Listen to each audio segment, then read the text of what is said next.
Selama 2 tahun terakhir, anggaran pemerintah Kota Lubuk Linggau, Sumatera Selatan dari pemerintah pusat dipangkas Rp182 miliar akibat pandemi COVID-19.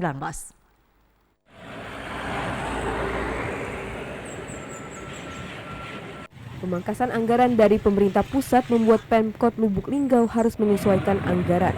Wali Kota Lubuk Linggau SN Pranaputra Sohe mengaku prihatin dipotongnya anggaran yang bersumber dari dana alokasi umum, dana insentif daerah dan dana bagi hasil tersebut sangat terasa dan berdampak bagi kegiatan pembangunan Kota Lubuk Linggau. Mengingat anggaran APBD murni Kota Lubuk Linggau saat ini hanya Rp850 miliar.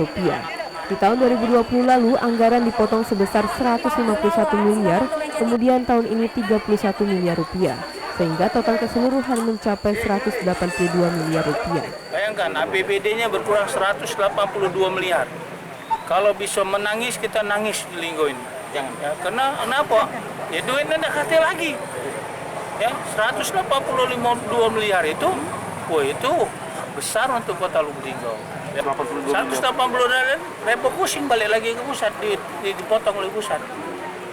Tahun pertama 2020 dipotong oleh pusat 151 miliar. Tahun kedua dipotong oleh pusat 31 miliar. Total 2 tahun ini jadi 182 miliar. Ya tentu pembangunan tidak bisa optimal. Segala sisi kita tidak bisa optimal.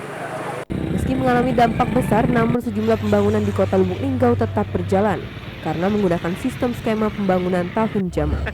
Dari Kota Lubuk Linggau, Ferry Setiawan, TVRI Sumsel melaporkan.